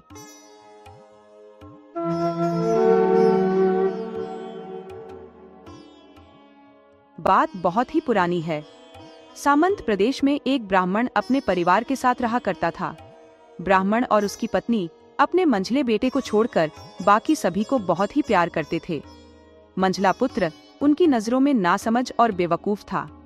उसके रहने या ना रहने से ब्राह्मण दंपति को कोई फर्क नहीं पड़ता था। माता पिता और अपने भाइयों की उपेक्षा के कारण वह अक्सर उदास रहता था। एक दिन उसने फैसला किया कि वह अपने घर को छोड़कर चला जाएगा और उसने ऐसा ही किया। एक सुबह वह उठा, घर से निकला और फिर कभी लौटकर नहीं आया। भटकते भटकते वह एक गांव के पास से गुजरा जिसके बाहर एक संत ने कुटिया बना रखी थी। ब्राह्मण पुत्र ने जब संत के दर्शन किए तो वह उनसे बहुत ही प्रभावित हुआ और उन्हें अपना गुरु बनाने की इच्छा प्रकट की। संत ने उसकी इच्छा का आदर करते हुए उसे अपना शिष्य स्वीकार कर लिया। ब्राह्मण पुत्र बहुत ही प्रसन्न हुआ और पूरी निष्ठा से अपने गुरु के साथ साधना करने लगा। जल्दी ही वह अपने गुरु से शिक्षा अर्जित करने लगा। धीरे धीरे गुरु के साथ रहकर शिष्य ने भी तपोबल की प्राप्ति कर ली। एक दिन की बात है, गुरु को तीर्थ यात्रा पर जाने की इच्छा हुई। गुरु ने अपनी इच्छा अपने शिष्य के सामने रखी। उस समय संत की पत्नी गर्भवती थी। उस पर विशेष ध्यान की आवश्यकता थी। शिष्य ने सारी जिम्मेदारी अपने कंधों पर ले ली। इसके बाद संत तीर्थ यात्रा पर चले गए। समय आने पर गुरु की पत्नी को प्रसव पीड़ा प्रारंभ हुई। शिष्य कुटिया के बाहर बैठ गया। उसने देखा कि एक व्यक्ति उसकी कुटिया की ओर बढ़ा चला आ रहा है। शिष्य ने उसे दरवाजे पर ही रोक लिया। उस आदमी ने कहा, मुझे रोको मत, तुम्हारी गुरु पत्नी की प्रसव वेदना बढ़ रही है। शिष्य ने पूछा, पर तुम कौन हो? देखो, अब बालक का जन्म होने ही जा रहा है, मुझे अंदर जाने दो, किंतु पहले अपना परिचय दो। मैं भाग्य देवता हूँ, मुझे शीघ्र ही अंदर जाना चाहिए। लेकिन क्यों? क्योंकि मुझे जन्म लेने वाले बालक का भाग्य लिखना है। तो तुम मुझे बताकर जाओ कि क्या लिखने वाले हो उसके भाग्य में। मैं भाग्य नहीं बता सकता, क्योंकि जब तक भाग्य लिखा नहीं जाता मुझे उसके बारे में नहीं पता। ठीक है, तुम अंदर जा सकते हो, लेकिन एक शर्त पर। क्या शर्त है? जल्दी बोलो। उस नवजात का भाग्य तुम मुझे बताकर ही जाओगे। भाग्य देवता ने आश्वासन दिया और लौटकर बताया कि उसकी गुरु की पत्नी ने बालक को जन्म दिया है और इस बालक का जीवन बड़ा ही कठिन है। एक गधा और एक बोरी चावल ही उसके भाग्य में लिखा है जीवन यापन करने के लिए। फिर भाग्य देवता ने कहा, तुम यह बात किसी को मत बताना, वरना यह बात बताते ही तुम्हारे सिर के टुकड़े टुकड़े हो जाएंगे। यह कहकर भाग्य देवता वहां से चले गए। सब कुछ पहले जैसा ही चलता रहा। शिष्य की साधना बढ़ती गई। पुनः गुरुजी को तीर्थ यात्रा पर जाने की इच्छा हुई। इस बार भी उनकी पत्नी गर्भवती थी। बच्चे के जन्म का समय आया। फिर से भाग्य देवता प्रकट हुए।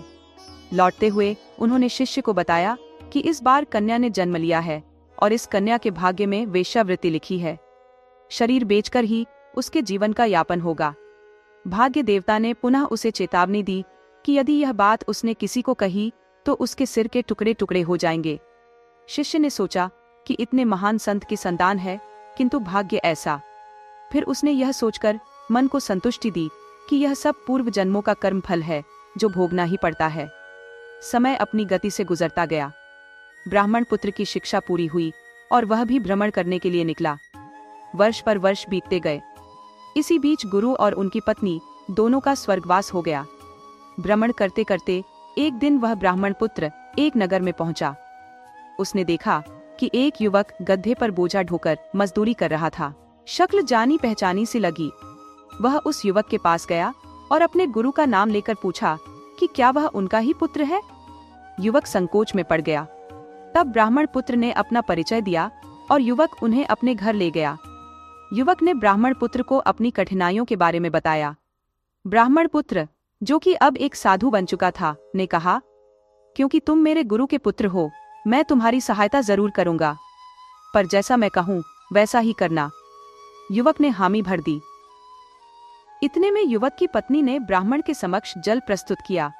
ब्राह्मण ने कहा, कल प्रातः काल होते ही तुम अपना गड्ढा बेच आओ और एक बोरी चावल और कुछ अन्य खाने का सामान खरीद लाओ।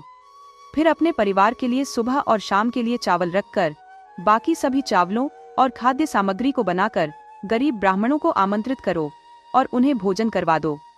लेकिन याद रखना, चावल की बोरी बिल्कुल खाली हो जानी चाहिए, एक दाना भी शेष नहीं रहना चाहिए। युवक चकरा गया। एक दिन तो गुजारा हो जाएगा, किंतु अगले दिन का क्या होगा? ब्राह्मण ने कहा, यह फिक्र तुम छोड़ दो, जैसा मैं कहता हूँ वैसे ही करते रहो। युवक ने अपनी पत्नी से सलाह की। उसकी पत्नी ने कहा, तुम्हारे पिता के शिष्य हैं, इसीलिए विश्वास करने में कोई हर्ज नहीं है, उनके कहे अनुसार करके देख लेना चाहिए। अगले दिन युवक ने ब्राह्मण के कहे अनुसार किया। गधा बेचकर उसने एक बोरी चावल और अन्य खाने का सामान खरीदा। परिवार के लिए कुछ चावल रखकर बाकी सब चावल और सामग्री बनाकर गरीब ब्राह्मणों को भोजन के लिए आमंत्रित किया। युवक और उसकी पत्नी ने सुनिश्चित किया कि चावल की बोरी में एक भी दाना शेष न रहे। सभी गरीब ब्राह्मणों को भोजन कराकर युवक संतुष्ट हुआ। अगले दिन युवक ने देखा कि चावल की बोरी फिर से पूरी तरह भर गई है। वह बहुत हैरान हुआ और उसने तुरंत ब्राह्मण को बुलाया। ब्राह्मण ने मुस्कुराते हुए कहा, यह तुम्हारी सेवा और समर्पण का फल है। जब तक तुम इसी प्रकार गरीबों को भोजन कराते रहोगे, तुम्हारी चावल की बोरी कभी खाली नहीं होगी। युवक और उसकी पत्नी ने ब्राह्मण का धन्यवाद किया और उसी दिन से वे गरीबों की सेवा करने लगे। उनका जीवन सुखमय हो गया और वे अपने परिवार के साथ खुशी खुशी रहने लगे। ब्राह्मण पुत्र ने अपने गुरु का नाम रोशन कर दिया और उसने यह संदेश फैलाया कि सच्ची सेवा और समर्पण से ही जीवन में सुख और समृद्धि आती है। दूसरे दिन प्रातः काल युवक ने वही किया जो ब्राह्मण पुत्र ने उससे कहा था। शाम को करीब 50 गरीब ब्राह्मणों को उसने भोजन करवाया। वे तृप्त हुए और युवक को आशीर्वाद दिया। अब घर में न तो चावल था न गधा, जिसके सहारे जैसे तैसे उसका जीवन चल रहा था। युवक को इस चिंता में नींद ही नहीं आ रही थी। वह बाहर सो रहे ब्राह्मण के पास पहुंचा और कहा, तुमने जैसा कहा मैंने वैसा ही किया। अब कल क्या होगा? मेरे बीवी बच्चे भूखे रह जाएंगे। ब्राह्मण ने कहा, ईश्वर पर भरोसा रखो और जाकर सो जाओ। लेकिन उसे नींद कहाँ थी। भोर होने से पहले ही वह उठ गया और सीधे गधा बांधने के स्थान की ओर चला। फिर रास्ते में ही रुक गया, यह सोचकर कि गधा तो उसने कल ही बेच दिया था, अब वहां कौन होगा। लेकिन जैसे ही वह लौटने लगा, उसे लगा कि वहां पर कोई है, क्योंकि अंधेरा था, स्पष्ट दिखाई नहीं दे रहा था। वह घर पर आ गया, मुंह धोया और दीपक लेकर वापस लौटा तो देखता क्या है, खूंटे पर गधा बंधा हुआ था और उसके पास ही चावलों का एक बोरा रखा हुआ था। उसकी खुशी का ठिकाना ना रहा। उसने तुरंत ब्राह्मण को जाकर बताया। ब्राह्मण खुश हुआ कि उसकी तरकीब काम आ गई। उसने युवक से कहा कि आज भी वैसा ही करो जैसा तुमने कल किया था। युवक पशोपेश में पड़ गया। ब्राह्मण ने कहा, मेरा कहना मानने में कोई आपत्ति है? युवक ने फिर से वैसा ही किया। अब वह रोज गधा बेच देता और गरीब ब्राह्मणों को भरपेट भोजन करवाकर चावल की बोरी खाली कर देता। ब्राह्मण ने देखा और सोचा कि वह जो चाहता था वैसा ही हो रहा है। गरीब ब्राह्मणों को भोजन करवाकर युवक अपने पूर्व कर्मों का फल न केवल काट रहा था, बल्कि अगले जन्म के लिए भी पुण्य अर्जित कर रहा था। अब उसका जीवन काफी हद तक स्थिर हो चुका था, अतः अब मुझे चलना चाहिए। उसने युवक से अपने प्रस्थान के बारे में कहा और उसकी बहन के बारे में पूछा। युवक पहले तो सकुचा गया, फिर उस नगर का नाम बताकर पता दे दिया जहां वेश्यावृत्ति करके उसकी बहन अपना जीवन यापन कर रही थी। उसने युवक से कहा, अब शायद तुम्हारी बहन का जीवन भी सुधर जाएगा। ब्राह्मण ने आगे कहा, ठीक है, मैं चलता हूँ, लेकिन देखो, जैसे मैंने कहा है, जीवन भर ऐसा ही करते रहना तो तुम्हें जीवन में कोई कठिनाई नहीं होगी। युवक और उसकी पत्नी ने श्रद्धापूर्वक ब्राह्मण को प्रणाम किया। ब्राह्मण अब उस नगर की ओर चल पड़ा जहां उसकी गुरुपुत्री अभिशप्त जीवन जीने को विवश थी। वह गुरुपुत्री से मिला और उसे अपना परिचय दिया। उसने लज्जापूर्वक ब्राह्मण को अपनी कहानी द्वारा बताया कि कैसे विवश होकर उसे वेश्यावृत्ति करनी पड़ी। ब्राह्मण ने कहा, मैं तुम्हारी सहायता करने के लिए आया हूँ। मैं जैसा कहूँ, यदि तुम वैसा ही करोगी तो तुम्हें यह सब नहीं करना पड़ेगा। तुम्हें पति और प्रेमी के रूप में एक बहुत ही अच्छे इंसान की प्राप्ति होगी। गुरुपुत्री ने यह स्वीकार कर लिया। रात को जब लोगों ने उसका द्वार खटखटाया तो युवती ने कहा, जो व्यक्ति स्वाति की बूंदों से बने मोती लेकर आएगा, दरवाजा उसी के लिए खुलेगा। यह सुनकर लोग हैरान रह गए। उन्होंने कहा, या तो इसका दिमाग फिर गया है या यह पागल हो गई है। कौन लाएगा मोती? भूखों मरेगी, भूखों। यह कहकर सब लोग लौट गए। आहिस्ता आहिस्ता रात अंतिम प्रहर की ओर चल पड़ी। गुरुपुत्री भी निराश से हो गई थी कि रात्रि को अंतिम पहर में द्वार की सांकल बज उठी। युवती ने अपनी कीमत बताई। बाहर से उत्तर आया, द्वार खोलो, मैं मोती लेकर आया हूं। गुरुपुत्री खुश हो गई और उसने द्वार खोल दिया। इसके बाद अब अन्य कोई भी नहीं आता उसके द्वार पर। रात के अंतिम प्रहर वही सुदर्शन युवक मोती लेकर आता। धीरे धीरे उस युवक और युवती में प्रेम हो गया और दोनों ने प्रेम विवाह कर लिया। एक रात ब्राह्मण ने गुरुपुत्री से कहा, अब मैं चलता हूँ, मेरा काम पूरा हो गया है, तुम्हारा जीवन भी अब सुधर गया है। पति और प्रेमी के रूप में तुम्हें एक बहुत ही अच्छा आदमी मिला है, लेकिन याद रखना, जैसा मैंने कहा वैसे ही करती रहोगी तो फिर जीवन में बुरे दिन देखने को नहीं मिलेंगे। युवती ने बड़े ही कृतज्ञ भाव से ब्राह्मण को प्रणाम किया और उसका आशीर्वाद लिया। युवती से विदा लेकर ब्राह्मण वहां से चल पड़ा। नगर के बाहर आकर ब्राह्मण ने देखा कि एक व्यक्ति हाथ में गधे की डोर थामे और दूसरे हाथ में डोलची लिए तथा सिर पर चावलों की बोरी लिए हुए बड़ी ही जल्दी जल्दी चला जा रहा था। ब्राह्मण ने उसे रोका और पूछा, भाई तुम कौन हो और यह सब ले किधर जा रहे हो? उस आदमी ने ब्राह्मण को पहचान लिया और कहा, देखो, मैं भाग्य देवता हूँ, तुमने मेरी क्या हालत बना दी है। पहले चावलों की बोरी और यह गधा लेकर मैं तुम्हारे गुरुपुत्र के यहाँ पर रोज रात को पहुँचता हूँ और फिर नहा धोकर यह मोती की डोलची लेकर रात के अंतिम प्रहर तक गुरुपुत्री के यहाँ पर पहुँचता हूँ। तो क्या इसमें मेरा दोष है? भाग्य तो आपने ही लिखा था उन दोनों का, किंतु तुमने अपनी चतुराई से उस भाग्य को मात दे दी। अब कृपया मुझे बख्श दो। देखो, चावलों की बोरी ढोते ढोते मेरा बुरा हाल हो गया है, तो मैं क्या करूं? सब कुछ तुम्हारे हाथ में है। पूर्व जन्म के कर्म बंधन अब तक तो कट गए होंगे। दोनों को सुखमय जीवन प्रदान कर दो तो तुम्हारे कष्ट भी दूर हो जाएंगे। भाग्य देवता ने प्रसन्नता पूर्वक उसकी बात मान ली। इसके बाद गुरुपुत्री और गुरुपुत्र का जीवन सुखमय हो गया।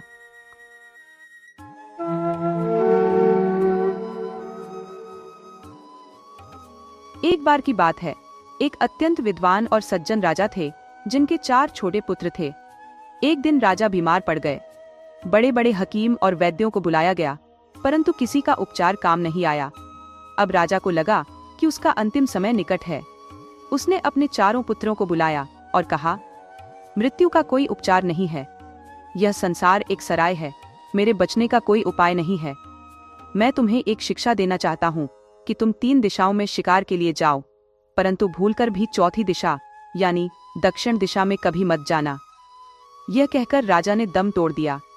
पूरे राज्य में शोक की लहर दौड़ गई। समय बीता और राजा के 4 पुत्र बड़े हो गए। सबसे बड़ा पुत्र 20 वर्ष का हुआ और उसने सिंहासन संभाल लिया। 4 भाइयों में बहुत प्रेम था और वे शिकार के लिए हमेशा एक साथ जाते थे। एक दिन 4 भाइयों ने शिकार पर जाने का फैसला किया। वे 3 दिशाओं में गए, परंतु किसी दिशा में भी शिकार नहीं मिला। खाली हाथ लौटना उन्हें उचित नहीं लगा, इसलिए उन्होंने चौथी दिशा में जाने का निर्णय लिया। बड़े भाई ने अपने पिता की अंतिम शिक्षा को याद कर उन्हें रोका, परंतु भाइयों के हठ पर उसे भी मानना पड़ा। 4 राजकुमार चौथी दिशा में शिकार के लिए चल पड़े। जंगल में घूमते घूमते उन्हें कोई शिकार नहीं मिला। तभी उन्हें एक महल दिखाई दिया। 4 भाई महल के बारे में जानने के लिए उत्सुक हो गए। उन्होंने सबसे छोटे भाई से कहा, हम इस पेड़ के नीचे बैठते हैं, तुम महल का पता करके आओ। छोटा राजकुमार अपने घोड़े पर सवार होकर महल के पास पहुंचा और चारों ओर चक्कर लगाया, परंतु कोई दरवाजा नहीं दिखा। तभी उसने देखा कि एक बुढ़िया पेड़ के नीचे चरखा काट रही थी और पास में एक ढोल पड़ा था। राजकुमार ने बुढ़िया से पूछा, माई, इस महल का दरवाजा किधर है? बुढ़िया ने विनम्रता से उत्तर दिया, बेटा, यह ढोल बजाओ, सब पता चल जाएगा। राजकुमार ने घोड़ा बांधकर ढोल बजाया और महल का दरवाजा खुल गया। भीतर जाकर उसने देखा कि एक सुंदर रानी बैठी थी। रानी को देखकर राजकुमार मोहित हो गया। रानी ने राजकुमार का स्वागत किया और उसे अपने पास बुलाया। रानी ने कहा, मैं एक राजकुमारी हूँ और मेरा विवाह उस राजकुमार से होगा जो मेरी पहेली का उत्तर देगा। राजकुमार ने पूछा, तुम्हारी पहेली क्या है? रानी ने कहा, गुल ने मुसब्बर के साथ क्या किया और मुसब्बर ने गुल के साथ क्या किया? राजकुमार ने बहुत प्रयास किया परंतु पहेली का उत्तर नहीं दे सका। रानी की शर्त के अनुसार उसने तलवार से राजकुमार का सिर काट दिया। महल का दरवाजा पहले की तरह बंद हो गया। छोटे राजकुमार की प्रतीक्षा करते करते उसके तीनों भाई चिंतित हो गए। बड़े भाई ने कहा, मैं पता लगाता हूँ। वह भी महल के चारों ओर घूमने लगा परंतु दरवाजा नहीं मिला। उसने देखा कि छोटे भाई का घोड़ा बंधा है और बुढ़िया चरखा काट रही है। उसने बुढ़िया से पूछा, मेरा भाई कहाँ गया? बुढ़िया ने कहा, यह ढोल बजाओ, सब पता चल जाएगा। राजकुमार ने ढोल बजाया, दरवाजा खुला और वह रानी के पास गया। रानी ने वही पहेली पूछी परंतु राजकुमार भी उत्तर नहीं दे सका और उसका भी सिर काट दिया गया। जब दूसरा राजकुमार भी नहीं लौटा तो तीसरा राजकुमार महल की ओर चल पड़ा। उसने भी बुढ़िया की बात मानकर ढोल बजाया और रानी से वही पहेली पूछी। उत्तर न देने पर उसका भी सिर काट दिया गया। जब तीनों राजकुमार नहीं लौटे तो सबसे बड़ा राजकुमार हैरान हो गया और महल की ओर चल पड़ा। वहां उसने 3 घोड़े बंधे देखे और बुढ़िया को चरखा काटते हुए देखा। उसने गुस्से में बुढ़िया से पूछा, मेरे भाई कहाँ है? बुढ़िया ने पहले की तरह ढोल बजाने को कहा परंतु राजकुमार ने ढोल नहीं बजाया। उसने बुढ़िया को पकड़ लिया और धमकी दी कि यदि सच नहीं बताया तो वह उसे मार देगा। बुढ़िया ने कांपती हुई आवाज में कहा, बेटा, इस महल में एक रानी रहती है जो तंत्र विद्या जानती है। वह आए हुए राजकुमारों से एक पहेली पूछती है।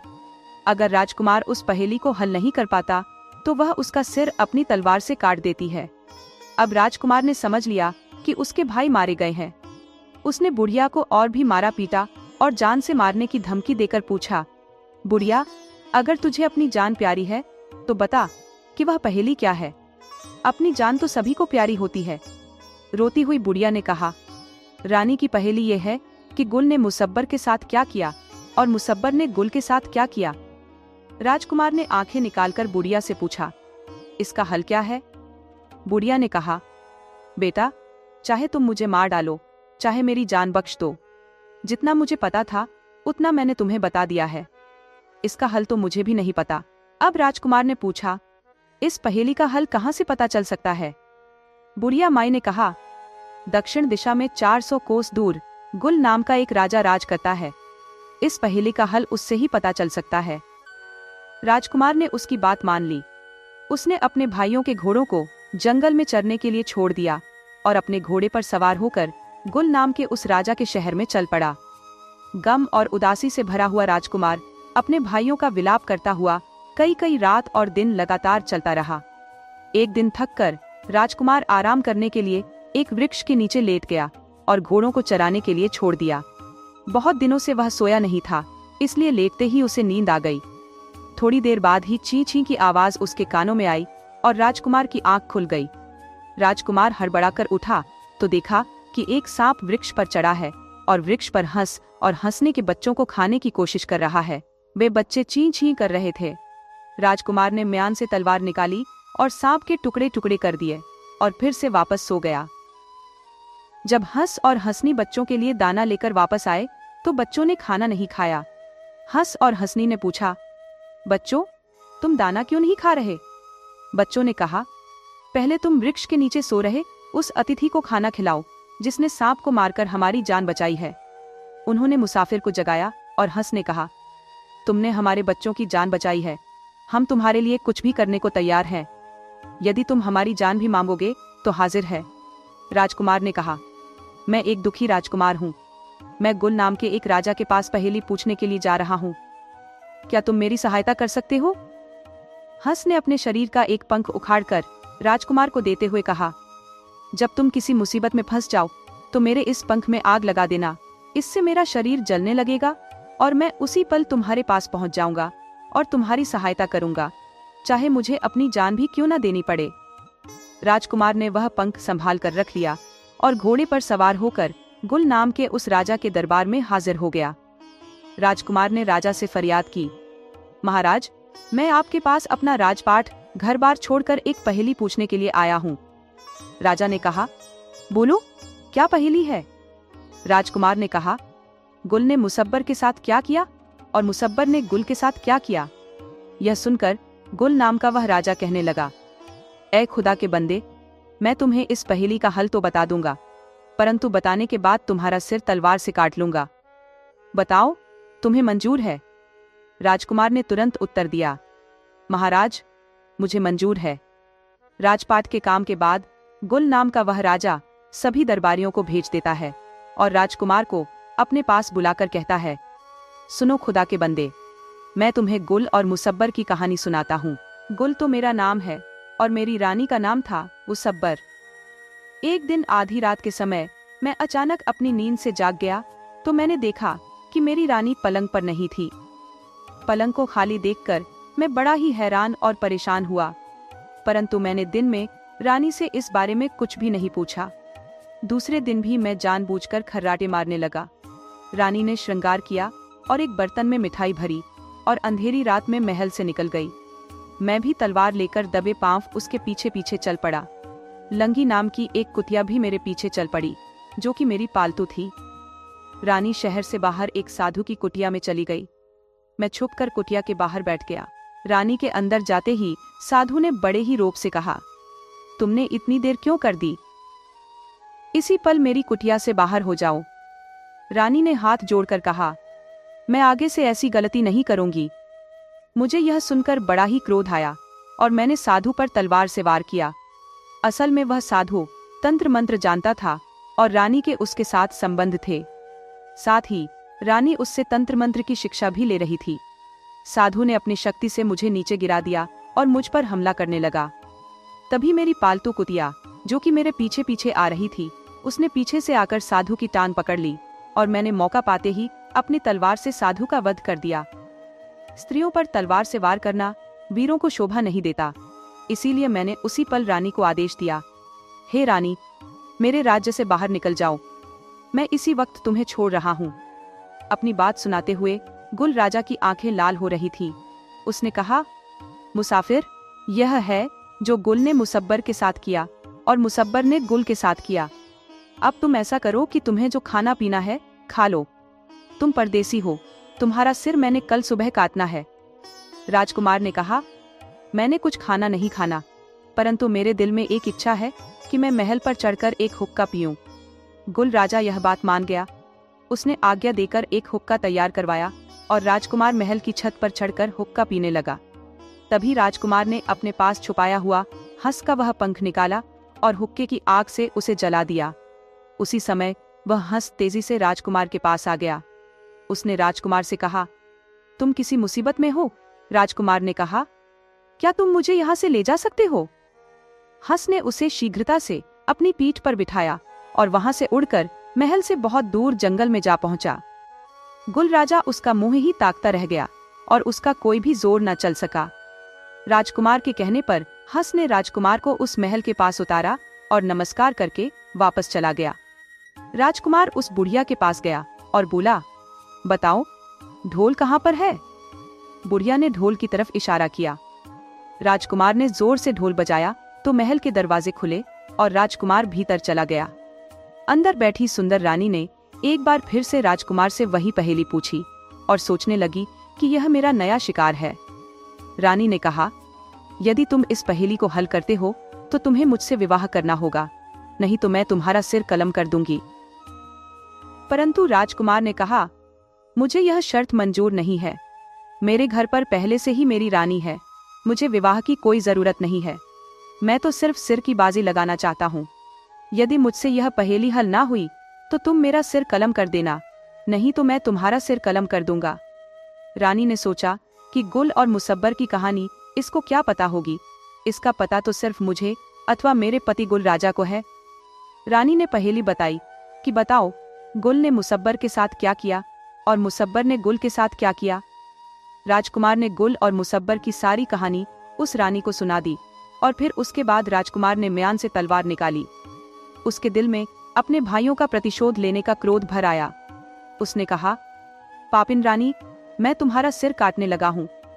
तुम तंत्र मंत्र जानती हो, वास्तव में बताओ कि तुम कौन हो। अब रानी के पांव के नीचे से जमीन खिसकने लगी। वह थर थर कांपने लगी। उसके सिर पर लटकती हुई तलवार को देखकर उसके आंसू बहने लगे।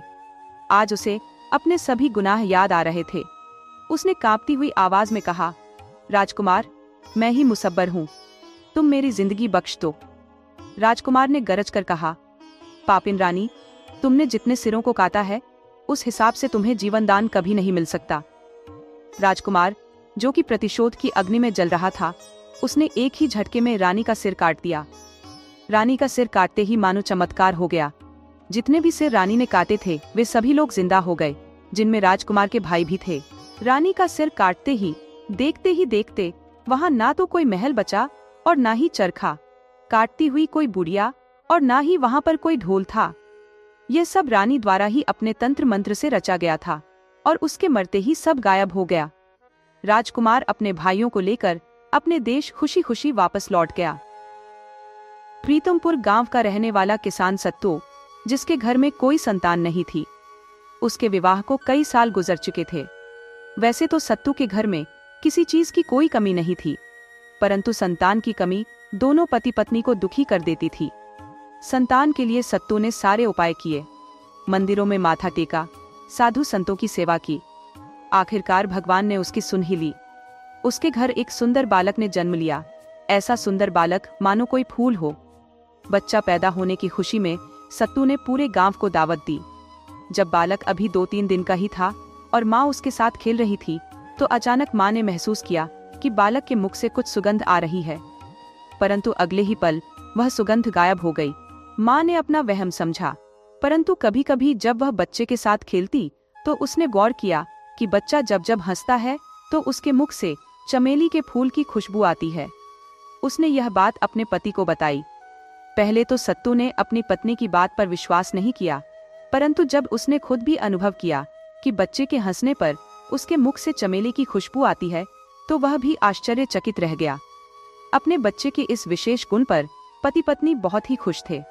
आखिरकार उन्होंने बच्चे का नाम रखा चमेली राजा, क्योंकि उसके हंसने पर चमेली की खुशबू आती थी। धीरे धीरे यह खबर आस पड़ोस के लोगों को पता चली और चमेली राजा की प्रसिद्धि आसपास के गांव में ही नहीं, पूरे राज्य में फैल गई। धीरे धीरे चमेली राजा बड़ा होने लगा। वह जहां भी जाता, उसके विशेष गुण के कारण लोग उसका बड़ा ही सत्कार करते। समय बीतता गया और चमेली राजा अब जवान हो चुका था। वह किसान का बेटा था, इसीलिए खेती किसानी करके ही अपने माता पिता का निर्वाह करता था। एक सुबह की बात है, जब चमेली राजा अपने खेतों में काम कर रहा था, तो अचानक कुछ सैनिकों ने उसे घेर लिया और कहा कि उसे राज्य के राजा ने बुलाया है। चमेली राजा इस अचानक हुई घटना से घबरा गया। उसने पूछा, आखिरकार मेरा कसूर क्या है जो आप लोग मुझे राजा के पास ले जाना चाहते हो? सैनिकों ने कहा, हम नहीं जानते, हमें तो राजा की आज्ञा है कि तुम्हें पकड़कर उनके सामने पेश किया जाए। डरे और घबराए हुए चमेली राजा को राजा के सैनिक ले गए और राजा के सामने पेश कर दिया। राजा ने बड़े ही स्नेह भाव से कहा, हमने सुना है कि तुम जब हंसते हो तो तुम्हारे मुख से चमेली की सुगंध निकलती है और पूरे वातावरण को महका देती है। हम तुम्हारे इस गुण की पुष्टि करना चाहते हैं और साथ ही साथ यह आश्चर्यजनक घटना देखना भी चाहते हैं, इसीलिए हमारा आदेश है कि तुम हंसो। चमेली राजा एकदम से सन्न रह गया। उसने यह कभी कल्पना भी नहीं की थी कि इस प्रकार का आदेश उसे मिलेगा। उसने अनेक प्रयत्न किए, किंतु विफल रहा। हंसी आई ही नहीं। वह क्या करे? हंसी तो प्राकृतिक रूप से अपने आप ही आनी चाहिए, तभी चमेली की सुगंध फैलती है, वरना नहीं।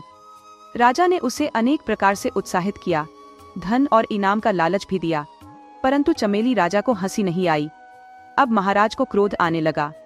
उन्होंने कहा, या तो तुम मेरे आदेश की अवहेलना कर रहे हो, या फिर तुम में कोई विशेष गुण नहीं है और तुम्हारे बारे में सब बातें झूठी हैं। खैर, कारण जो भी हो, तुम्हें इसकी सजा मिलेगी और कारागार में रखा जाएगा। राजा ने आदेश दिया कि उसे नगर से बाहर बने हुए विशेष कारागार में बंद कर दिया जाए और पहरेदार को खबरदार कर दिया जाए कि यदि किसी कारण से उसे हंसी आ जाए तो तुरंत मुझे सूचना दी जाए। सैनिकों ने चमेली राजा को नगर के बाहर बने हुए एक विशेष कारागार में बंद कर दिया। चमेली राजा बेचारा कारागार में बंद बहुत ही उदास था।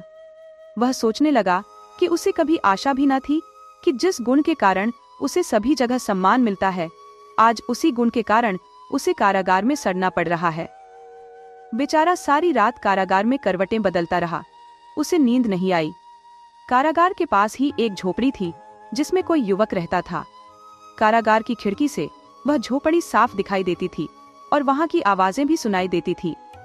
अब चमेली राजा को कारागार में कोई काम तो नहीं था, तो अक्सर वह खिड़की से उस झोपड़ी को देखता रहता। अगली रात को उसने देखा कि जब घना अंधकार छा गया तो महल की तरफ से कोई औरत उसकी झोपड़ी में आई। औरत की वेशभूषा से लगता था कि वह रानी है। जब चमेली राजा ने उसे गौर से देखा तो वह रानी ही थी। रानी ने झोपड़ी का दरवाजा खटखटाया और झोपड़ी के अंदर चली गई। रानी रोज उस झोपड़ी में आती और रात के अंतिम प्रहर में वापस लौट जाती। चमेली राजा उस युवक का चेहरा तो नहीं देख पाता था, किंतु दीपक के प्रकाश में इतना अवश्य पता चलता था कि वह हमेशा रानी का इंतजार करता था। चमेली राजा